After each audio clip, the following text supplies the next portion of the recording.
My husband divorced me after I got cancer, then tried to kick me out of the house I paid for. When I was diagnosed with breast cancer, my husband told me he'd be there. 2 months later, I came home from chemo to find divorce papers on the kitchen table, and a new woman in my bed. He said I was dead weight, that I was dragging him down. Then he tried to take the house I bought with my pension. But I didn't beg. I didn't break. I let him think I'd disappear, until the court took everything he had and gave it back to the woman he tried to erase. Before I begin, thank you for listening to my story. Let me know in the comments where and what time you're tuning in from. It means more than you know. It reminds me that I'm not alone in this. And if you'd like to share your story with me, feel free to email it. I'll drop my email in the description below. Now let me tell you what really happened. The day the doctor said breast cancer, I didn't cry. I just stared at the little crack in the wall behind her head and nodded like I was watching a documentary about someone else. She was kind. She kept using the word treatable. Early stage. Good odds. I clung to those words like a rope because the one person I thought would catch me if I fell was already slipping away. My husband Gerald barely looked up when I told him. He was working on a proposal at the kitchen table, laptop open, receipts spread out like a battlefield. I stood there with my test results clutched in my hand, my voice steady but small. He sighed before he even responded. So, what's the next step? He asked like I'd told him I needed new tires. Chemo. They want to start soon. He nodded once and said, all right. Let me know what I need to do. But he didn't ask how I felt. Didn't take my hand. Didn't sit with me that night. He slept in the other room just in case. And I told myself he was in shock. That he just didn't know how to process it. But the truth was, the day I became sick was the day I became invisible to the man I'd loved for nearly 30 years. We met young. I was 21 and already teaching 3rd grade. Gerald was 2 years older, just starting his own contracting business. He was loud, charming, full of ideas and promises. I was the steady one. I saved money. Paid bills on time. I built a life with him brick by brick, paycheck by paycheck, until we could afford the small but solid house on Ashwood Lane. When Gerald's business hit a wall in his 40s, it was my pension that kept us afloat. I took an early retirement option, 28 years of service in the school district, and used part of the lump sum to pay off our mortgage and renovate the kitchen. He thanked me with flowers, then forgot. That money didn't come from nowhere. It came from skipped vacations, packed lunches, and 1,000 tiny sacrifices. And still, when I got sick, he saw me as a liability. The chemo hit hard. I lost my hair, my appetite, my strength. I tried to smile through it. Tried to keep the house clean, cook when I could, pretend things weren't falling apart. But Gerald grew more distant. He started working late. Coming home after midnight. I stopped asking questions because I was afraid of the answers. 3 months after my first treatment, I came home from the clinic to find a manila envelope on the kitchen table. No note. Just my name in thick block letters. Inside were divorce papers. I sat at the table for hours, staring at them like they were written in another language. When he came home, I asked one question. Why now? He didn't flinch. Didn't stutter. Just shrugged. I can't do this, Ruth. I can't sit around and watch you fall apart. I need to live my life. You mean you need to leave your wife while she's fighting cancer? I mean I need peace, he said. And this isn't peaceful. I wish I'd screamed. Thrown something. I didn't. I just nodded and walked into the bathroom, locked the door, and vomited until my legs gave out. 2 months later, he was remarried. Her name was Tamara. She was 35, wore high heels to the grocery store, and introduced herself to neighbors like she'd always been part of the neighborhood. Gerald didn't even move out. He brought her into the same house I paid for while I was still living there. Yes, I was still there. The divorce wasn't finalized. And even if it had been, my name was on every single document that mattered. The deed. The loan. The bills. My pension had bought that house. Not his business, which hadn't turned a profit in years. Not his charm, which faded the minute I got sick. But that didn't stop him from trying to erase me. Tamara moved in with her fake laughter and designer throw pillows. She repainted the living room without asking. Changed the locks and gave me a new key with a little pink ribbon on it like a favor. I was moved into the guest room. She put a tray of candles and tissues on the nightstand and called it cozy. Gerald started referring to the master bedroom as our space, like I was a tenant. Then one night I overheard him say something I'll never forget. They were in the kitchen laughing over wine and I heard her ask if he ever thought about kids. He chuckled. She couldn't have them. Complications from all the treatments. It was never in the cards. She asked. Ruth. We tried but, well, I guess I didn't want it enough back then. Now it's different. I laid in that guest room, my chest tight, my body sore, and I realized two things at once. First, I was completely and utterly alone. Second, no one was coming to save me. I had no children. No siblings. My parents were long gone. My entire adult life had been about keeping things together for other people. For my students. For Gerald. For the home. And now here I was, 50 years old, bald, sick, and sleeping 10 feet from a man who once promised to love me in sickness and in health. That night I cried harder than I ever had. Not because I lost him, but because I lost the illusion that I ever really had him in the first place. And when the tears dried, I sat up, pulled the papers from my nightstand and reread every page. The deed. The financial disclosures. The pension statements. The contract work I co-signed for. And by the time the sun came up, I wasn't shaking anymore. I wasn't scared. I was ready. The next morning I got out of bed like it was any other day. I made a pot of tea and sat at the kitchen table while Gerald and Tamar clinked dishes and flirted behind me like I didn't exist. I sipped in silence, but inside something was burning. Every word they said, every step she took in the slippers I bought last Christmas, every smirk he gave when she leaned against him, it all added fuel. Morning, Gerald said flatly as he passed me. He didn't wait for a reply. I looked him dead in the eye. You'll be hearing from my attorney. He blinked, pausing for just a second, just enough for me to see it. That flicker of doubt. That flash of discomfort. Then he smirked. Sure thing, Ruth. I called Denise Harrell the same day. I'd met her once through a church friend who'd said, if a man ever tries to take what's yours, call Denise before you even cry. I didn't cry. I called. Denise listened. I told her about the pension, the down payment, the years I spent paying off the mortgage while Gerald tried to keep his business alive. I told her how Tamar moved in before the divorce was even finalized. I told her about the night he said I couldn't give him children, like I was a broken appliance. Denise didn't flinch. She just said, you've got more than a case. You've got a reckoning. She pulled records from the county clerk, checked the deed, traced every deposit from my pension that went into the mortgage. It was all there. He hadn't even tried to cover it up. He thought I'd just lie down and disappear. Meanwhile, Gerald grew bolder. Tamara started hosting dinners in the house like I wasn't there. They pushed me into silence.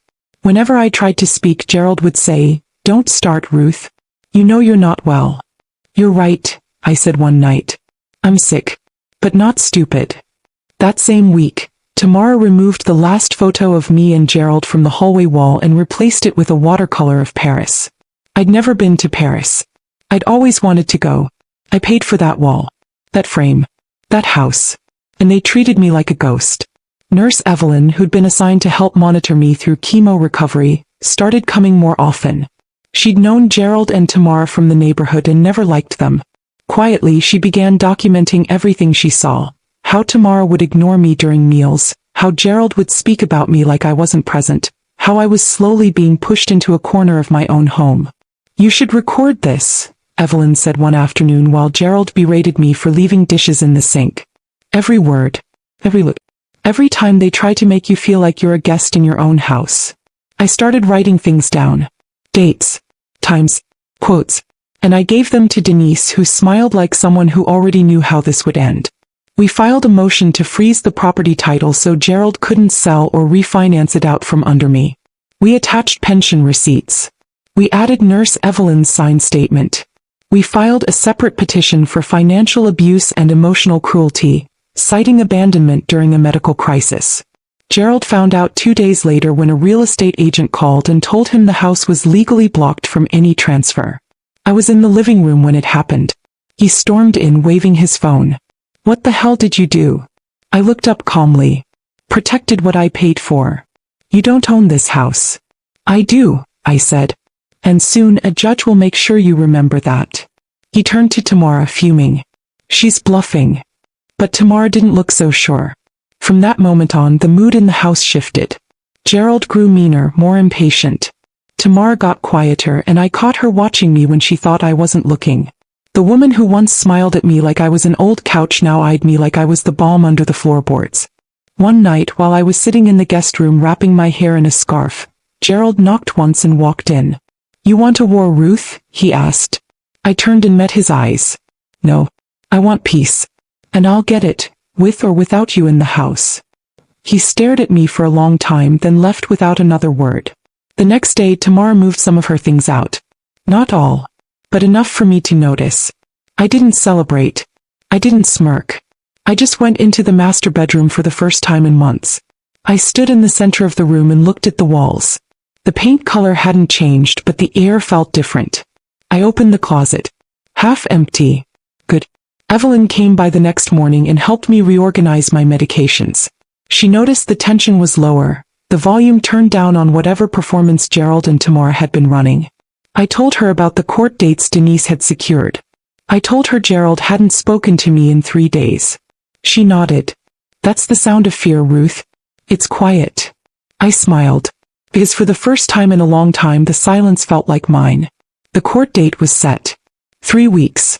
Denise said that was fast, but it still felt like a lifetime. I counted the days on a small notepad, each one like a matchstick scratching toward something I wasn't sure would ignite or explode. Gerald barely spoke to me. Tamara had started sleeping elsewhere, either at a friend's or possibly just gone. She'd taken her makeup from the bathroom and the tacky gold vase from the mantel, so I guessed it was permanent. I didn't ask. I didn't care. I spent those weeks moving with a different kind of quiet. Not the quiet of defeat like before, but the kind of quiet that builds pressure. I had fire in me again, though my body still struggled. Chemo doesn't just sap your strength. It takes your breath, your appetite, your hair, your sleep, your sense of control. But it hadn't taken my memory. And I remembered every sacrifice I ever made for Gerald. Every mortgage payment from my pension. Every line I co-signed for. Every year I worked past my prime to make sure we could live comfortably. And now here he was trying to cast me out of the house I built. Denise came over one evening with 2 folders. One was mine, deed copies, pension deposit breakdowns, property tax receipts, and statements from Evelyn. The second was Gerald's. His retirement accounts, business liabilities, and the failed refinancing attempt he tried to sneak through behind my back. "You know what this is?" she said, tapping both folders. "Your voice written down. When they ask what happened, we won't tell them. We'll show them." I didn't say anything. I just nodded. My hands were shaking, but not from fear. From hunger. Not food justice. Evelyn visited more often leading up to the hearing. She brought soup, reorganized my medicine drawer, and reminded me to take deep breaths whenever I looked too stiff. "This stress is poison," she warned. "But you're not built to break." Sometimes I believed her. Other days I was just trying to keep my feet under me. 2 days before court, Gerald made a show of bringing a woman into the house. Not Tamara. Someone new. She wore platform heels and an artificial smile and didn't even acknowledge me sitting in the living room. Gerald laughed too loudly and I could hear him say things like, "This is just temporary, and the old one's almost out." I didn't flinch. I didn't move. I just wrote it down in the notebook I kept tucked under my robe. He was trying to provoke me. To make me look unstable before court. Denise had warned me this would happen. But I wouldn't give him the pleasure. The morning of the hearing, I looked at myself in the mirror for a long time. My hair was growing back in soft patches. I tied a scarf gently around my head. My skin looked pale, but my eyes, those held the storm. Evelyn drove me. Denise met us on the courthouse steps. I walked slowly but upright. My knees ached. My spine pulled. But I walked in like I belonged in that courtroom because I did. Gerald was already there, sitting with a smug little grin and a lawyer who looked like he had more cologne than credibility. Tamara wasn't with him. I took that as a sign she wanted no part of what was about to unfold. When the judge entered, we all stood. And when the testimonies began, Denise started laying out the bones of the truth. Clear, cold, methodical. "Ruth Langston paid for 80% of the down payment on the property," she said, holding up documents. "These pension withdrawals match each stage of the mortgage process. Her husband, Gerald Langston, contributed inconsistently during the marriage, and attempted to refinance the house without her knowledge. She passed exhibits to the clerk like someone placing cards down in a game she already knew how to win. Then Evelyn testified. She talked about how she'd seen Tamara enter the house while the divorce was still fresh. How Gerald had referred to Ruth as a liability. How Ruth was often left alone during treatment, mocked, and at times denied access to parts of the house. The courtroom was quiet. Gerald shifted in his seat. His lawyer didn't ask many questions. There wasn't much they could refute. Then it was my turn. I stood slowly. Denise offered to speak for me, but I shook my head. I wanted to do this myself. I took the stand, raised my hand, and swore in. The judge asked if I wanted to say anything before questioning began. Yes, I said, my voice hoarse but steady. I want to tell you what happens when someone you love treats you like an expiration date. I looked directly at Gerald. I gave him the best years of my life. I gave him money when he had none. I gave him peace when his business nearly failed. I gave him a home. And when I got sick, when I needed him most, he gave me silence, shame, and divorce papers. I didn't raise my voice. I didn't cry. I just told the truth. But halfway through the questioning, something shifted inside me. I felt hot, dizzy. My hands trembled as I clutched the side of the witness box. "Are you all right, ma'am?" the judge asked. I tried to nod, but everything was spinning. The room twisted. My knees gave way. The last thing I remember was Evelyn shouting my name and Denise catching me under the arms before everything went black. I woke up in a hospital bed 6 hours later. My phone beeped softly. Evelyn sat beside me. Denise stood near the window, phone in hand. "You're okay," Evelyn said. "But your body's telling you to slow down." "What about the hearing?" I asked, barely able to lift my head. Denise smiled gently. "The judge recessed for 48 hours. But I think we made our point." I closed my eyes, exhausted. I had told my truth. And now my body was forcing me to rest. But it wasn't over. Not yet. The hospital room smelled like lemon disinfectant and quiet regret. I lay there blinking at the ceiling, feeling more drained than I'd ever felt. Not from chemo, not from stress, but from everything all at once. My body was aching and my spirit just barely holding on. But the fight wasn't over. Not yet. 2 more days until court resumed. 2 more days to get strong enough to sit up and look that man in the eyes again. Evelyn stayed the night in the chair by the window. Denise came back the next morning with updates. "Gerald's lawyer tried to push for a mistrial," she said flatly, brushing imaginary lint off her sleeve. "Said your collapse proves you're emotionally unstable." Judge shut it down. Hard. I nodded slowly. "Of course he did. He's unraveling, Ruth. You just keep healing. I've got the paperwork lined up. The records are airtight. If all you do is show up on your feet, we'll finish this." 2 days later, I did just that. I walked into that courtroom slower than before, but steadier. Evelyn walked behind me. Denise stood at my side like a shield. Gerald looked surprised to see me. I could tell by the way he sat back in his chair, his hands folded too tightly in his lap. The judge entered. The hearing resumed. Gerald's lawyer tried to spin his narrative. Claimed Ruth wasn't forced out, she was free to leave any time. Claimed Gerald had offered her options, like moving in with family. Claimed he'd supported her for years, and deserved to rebuild his life. Denise waited. Then she stood, adjusted her glasses, and opened a final folder. "Your Honor," she said, "Mr. Langston claims financial contribution. Let's look at the actual records. Here are 22 years of mortgage payments, nearly all pulled directly from Mrs. Langston's pension account. Here are home repairs charged to her name. Property taxes paid from her early retirement settlement. He never added to the title. Never reimbursed a cent. And while she was undergoing chemotherapy, he moved another woman into the house she paid for." The judge's eyebrows lifted. Denise let the silence speak. She added, "We're also filing for restitution, emotional distress, and a lien on Mr. Langston's retirement account equal to the amount drained from hers." Gerald finally snapped. "This is ridiculous," he barked. "I built that life too." "You built your business while she kept the house afloat," Denise countered. "You left her when she was vulnerable. You humiliated her. And now you're offended that she stood back up." The judge sighed, leaned forward, and said, "Mr. Langston, you may want to let your counsel speak on your behalf from here on out." The rest was a blur of paperwork, signatures, and closing statements. But I remember the ruling. The judge granted me full legal ownership of the house. He awarded $62,000 in financial restitution to be drawn directly from Gerald's retirement fund over the next 3 years.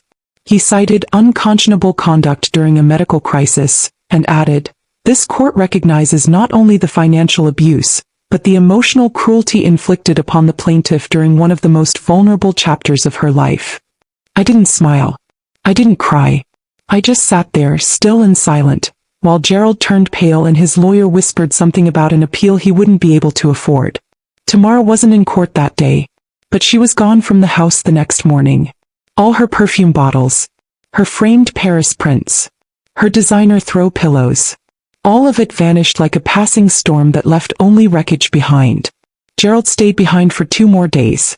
Moved slowly, quietly, like he couldn't quite believe what had happened. He didn't speak to me. He didn't look at me. And I didn't offer a single word. When I returned home from the final court hearing, there was a folded piece of paper on the kitchen counter. A list of his must-takes, some tools, clothes, an old photo album. I let him have it. I didn't need anything from that life but the walls. The next morning I stood in the doorway and watched him load the last box into the back of his truck. He looked older, smaller, lost. He paused at the driver's side door. "Back. Take care of yourself, Ruth," he said. I didn't answer. I just stepped inside and closed the door. Then I changed the locks. The house was mine again. But it didn't feel like mine, not yet. It still smelled like betrayal. Still echoed with the sharpness of Tamara's heels and the bitter cold of Gerald's silence. So I opened every window. I aired it out. I moved the bed back into the master bedroom. Repainted the kitchen. Hung wind chimes on the back porch. That afternoon I brewed tea and sat by the window. Denise called to check in. Evelyn stopped by with flowers. The court order was finalized. I now had the house, compensation, and peace. Gerald had no rights, no power, and soon no address. I didn't celebrate. But for the first time in a long while I let myself exhale fully. The weight was lifting.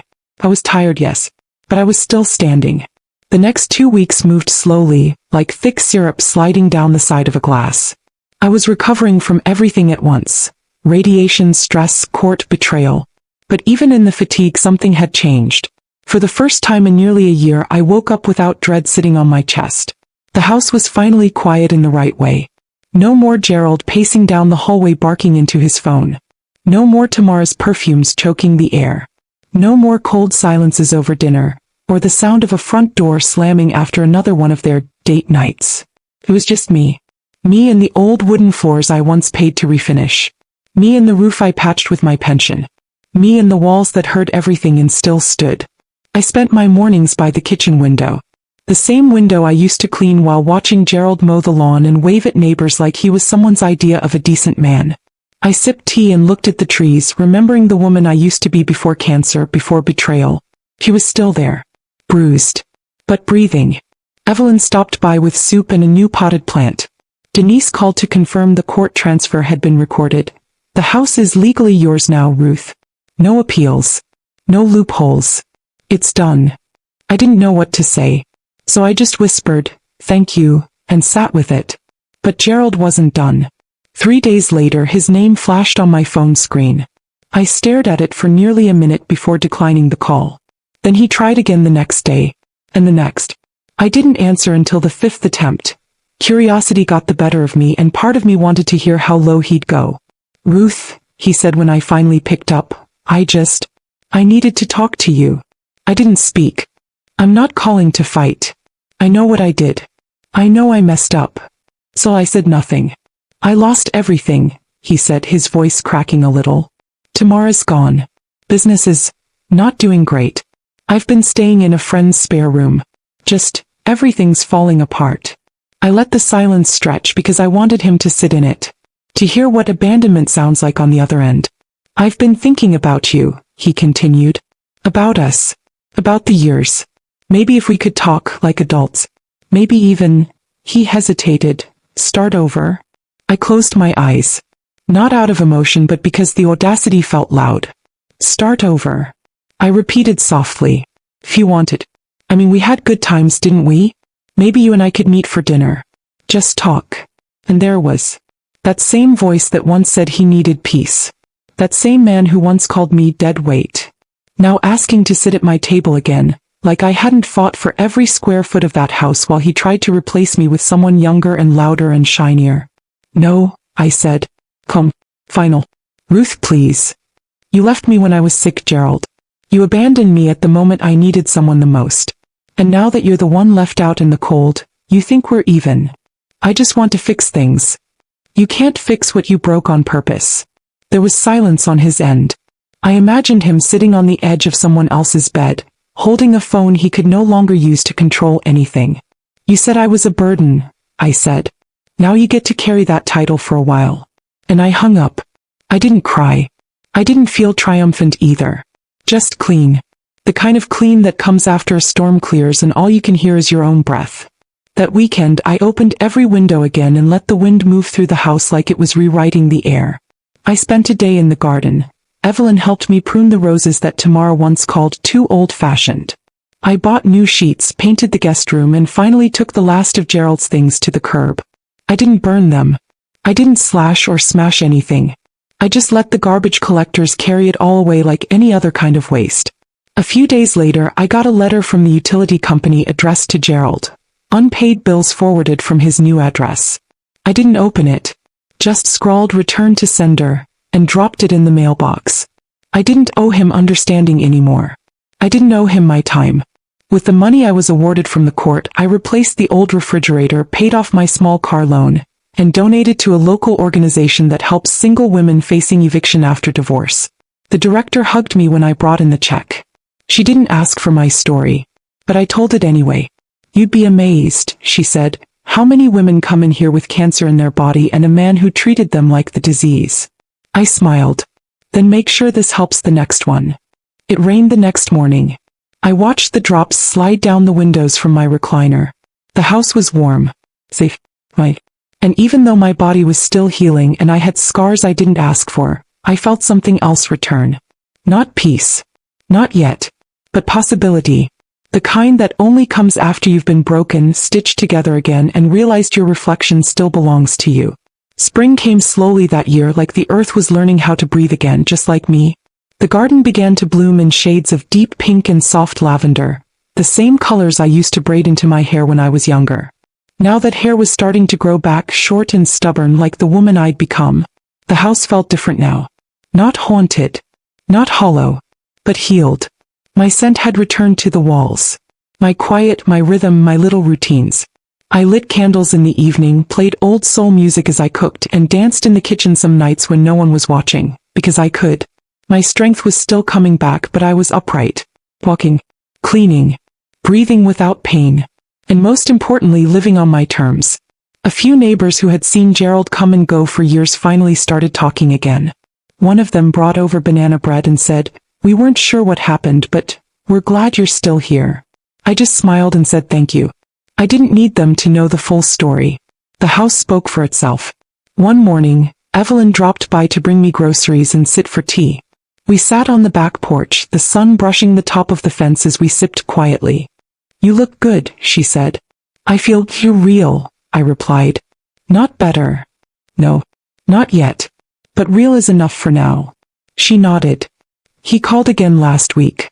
He left a message with the front desk at the clinic trying to see if I'd tell you." I didn't even flinch. What did he want? Same thing he always wants. A way back. I looked out over the yard. Back to what? There's nothing here for him anymore. Nothing left for me to give. That's what I told the nurse to tell him.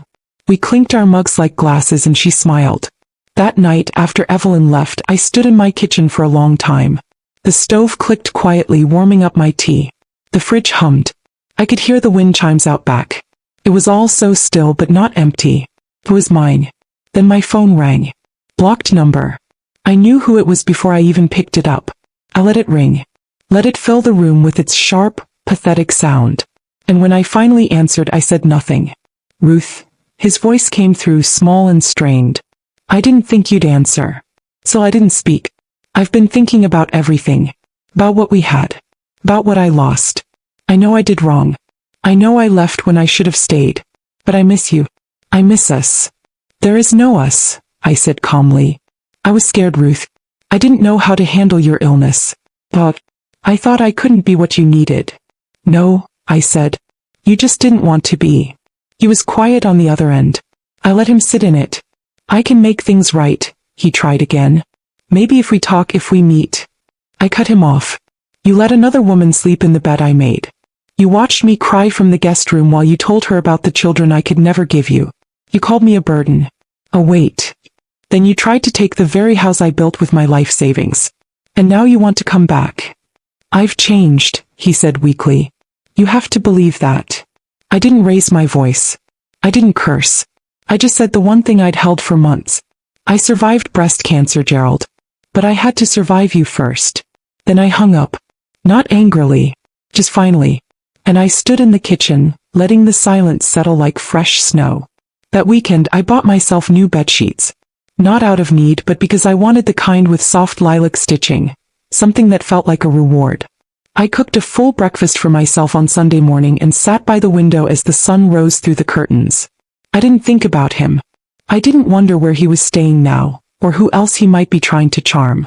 That chapter was closed, burned, and buried. Instead, I pulled out the notebook I kept tucked beside the kettle. The one where I now wrote thoughts, prayers, and reminders that I was still here. And on the last page I wrote, he tried to erase me when I was sick. But I lived. I healed. And now the only thing he owns is regret. I smiled at it. Not because it was cruel, but because it was true. Then I tucked it away, poured myself another cup of tea, and opened the window just a little wider. The world was still turning. And this time I was turning with it. Alone, yes, but whole, strong, and finally free.